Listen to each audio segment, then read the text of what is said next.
இட்லி தோசைக்கு பொருத்தமான கத்திரிக்காய் மசியலுங்க எப்படி செய்கிறதுன்னு பார்க்கலாம். சூப்பர் டேஸ்ட்டில் கிடைக்குங்க. அப்படியே இட்லியோட வச்சு சேவ் பண்ணி சாப்பிட்டிங்கன்னா அம்புட்டு ருசியாக இருக்கும். ட்ரை பண்ணி பாருங்கள். பார்க்கலே எவ்வளோ எம்மியாக இருக்குது பாருங்கள். அட்டகாசமாக கிடைக்குங்க. வாங்க எப்படி பண்ணுறதுன்னு பார்க்கலாம். ஹாய் ஃப்ரெண்ட்ஸ், இன்றைக்கி சூப்பராட்டு கத்திரிக்காய் மசியல் பண்ண போகிறாங்க. இட்லி தோசைக்கு பொருத்தமாட்டு கத்திரிக்காய் மசியல் பண்ண போகிறேன். உளுந்தஞ்சோறு கூட பொங்கல் கூட வச்சு சாப்பிட்றதுக்கு ரொம்ப நல்லா இருக்குங்க. தோசை இட்லிக்கு தான் சாப்பிடணும் இல்லை, பொங்கல் கூடயும் உளுந்தஞ்சோறு பொங்கினாலும் அது கூட வச்சு சாப்பிட்டு பாருங்கள். சூப்பர் டேஸ்ட்டில் கிடைக்கும். வீடியோ முழுதும் ஸ்கிப் பண்ணாமல் பாருங்கள். என்னென்ன இன்க்ரீடியன்ட்லாம் ஆட் பண்ணிட்டாங்கன்னா பார்த்து ட்ரை பண்ணுங்கள். வீடியோ பிடிச்சிருந்தால் லைக் பண்ணுங்கள். வாங்க வீடியோக்குள்ளே இன்றைக்கி கொங்கு நாட்டு கத்திரிக்காய் கொசுக்கு எப்படி பண்ணுறதுன்னு பார்க்கலாம். இப்போ குக்கர் அடுப்பில் வச்சுருக்கேன். அடுப்பை ஆன் பண்ணிவிட்டு குக்கர் அடுப்பில் வச்சுட்டு ஒரு 2 ஸ்பூன் எண்ணெய் ஆட் பண்ணிக்கோங்க. ஒரு கைப்பிடி அளவு சின்ன வெங்காயம், 2 பச்சை மிளகாய், ஒரு 6-7 பல் பூண்டு, ஒரு உருளைக்கிழங்கு, அப்புறமா 2 தக்காளி, பெரிய தக்காளியாக போட்டிருக்கேன். சின்ன தக்காளினா 4 தக்காளி போடுங்க. கத்திரிக்காய் ஒரு 5 கத்திரிக்காய் போட்டிருக்கேன். கொஞ்சம் கருவேப்பிலையும் போட்டு இதை எண்ணெயிலே வதக்கி விடணுங்க. ஒரு 2 நிமிஷம் வதங்கினா போதும், ரொம்ப வதங்கணும்னு வேண்டாம். ஒரு 2 நிமிஷம் வதக்கிட்டு நம்ம இதை மசாலா போட்டுக்கணுங்க.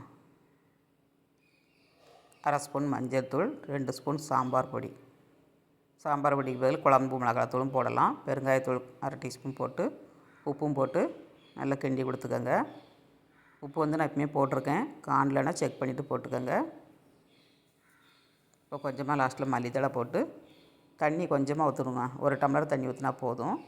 ஊற்றி நம்ம வேக வச்சோம்னா நல்லா கடையிறதுக்கு ஈஸியாக இருக்குங்க. நிறைய தண்ணி வச்சிங்கன்னா வடிகட்டினா தான் கடைய முடியும். அதனால் 1 டம்ளர் காணும் வச்சுக்கோங்க. இந்த அளவுக்கு வச்சுட்டு ஒரு 4 விசில் 5 விசில் விட்டு நம்ம எடுத்துக்கிடணுங்க. கொங்கு நாட்டு கத்திரிக்காய் மசிலி ரெடிங்க. இப்போ 4 விசில் விட்டு ஓப்பன் பண்ணியாச்சு. இப்போ ஒரு கீரை மத்து வச்சு நம்ம மசித்து எடுத்துக்கலாம்.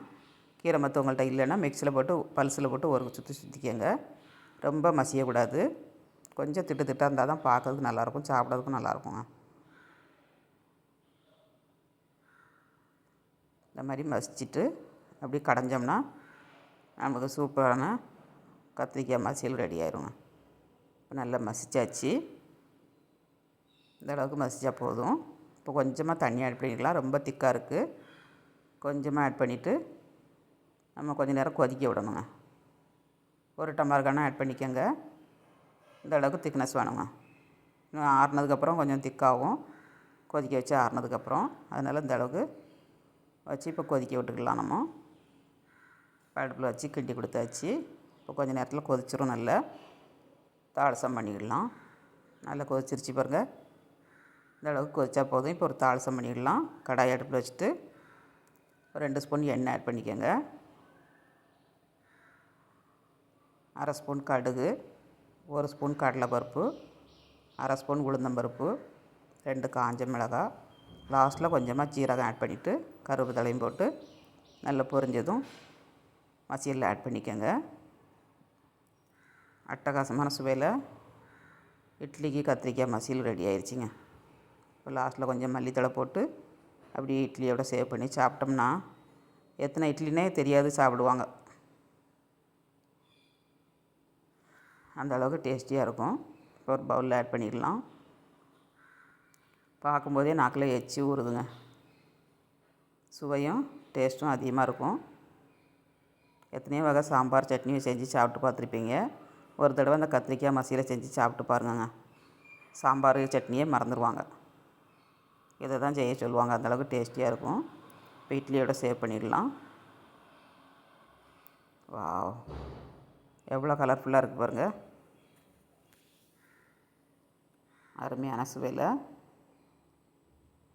கத்திரிக்காய் மசியல் ரெடிங்க. சாப்பிட்டு பார்க்கலாம் டேஸ்ட் எப்படி இருக்குன்னு. அப்படியே குழப்பி சாப்பிட்டோம்னா அம்புட்டு ருசியாக இருக்குங்க. சூப்பராக இருக்குங்க.